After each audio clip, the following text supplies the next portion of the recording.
Dans mes conseils pour maîtriser votre stress chronique, nous avons vu que le sommeil et l'activité physique, sous toutes ses formes, nécessitent que vous preniez du temps, qui feront en sorte que vous serez plus performant, donc sauverez du temps.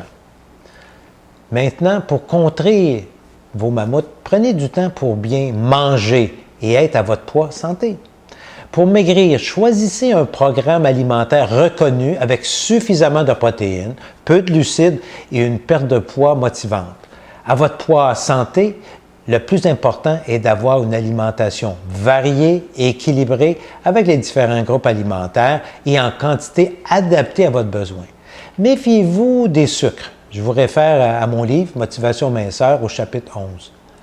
Comprendre ce que l'on mange. En quatrième lieu, pour contrer vos mammouths, prenez du temps pour respirer. C'est simple et ça marche.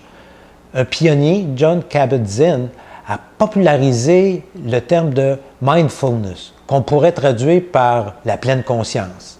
Il s'agit tout simplement de s'arrêter et observer ses propres sensations corporelles à partir de sa respiration, tout simplement. Seulement observer sans juger, sans attendre quoi que ce soit, sans rien empêcher d'arriver à son esprit, mais aussi sans s'accrocher à ce qui s'y passe. C'est simple, c'est la méditation de la pleine conscience et c'est efficace.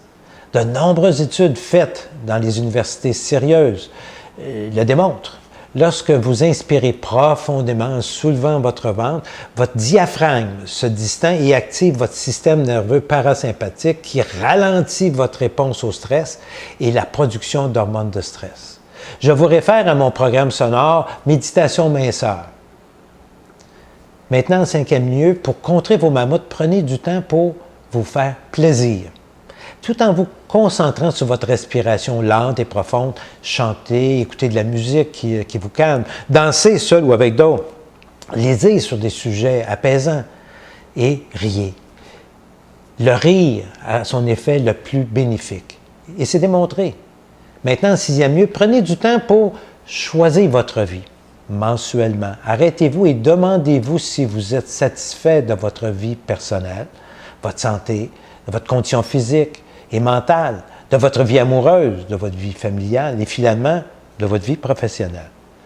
Je vous conseille de vous poser ces questions dans l'ordre proposé. Faites-le par écrit, puis décidez des changements que vous aimeriez y apporter. N'essayez pas de tout changer d'un coup. Choisissez vos priorités, planifiez comment vous allez le faire et déterminez un échéancier réaliste pour y arriver. Donnez-vous plus de temps que pas assez. Refaites cet exercice à chaque mois et vous constaterez rapidement l'amélioration de votre qualité de vie et la diminution de votre stress. En septième lieu, pour contrer vos mammouths, prenez du temps pour faire plaisir aux autres. Entretenez vos amitiés et si vous le pouvez, faites du bénévolat. En aidant les autres, on s'aide soi-même. Finalement, et probablement le plus important, prenez le temps d'apprécier ce que vous avez. Nous vivons dans une société basée sur la performance.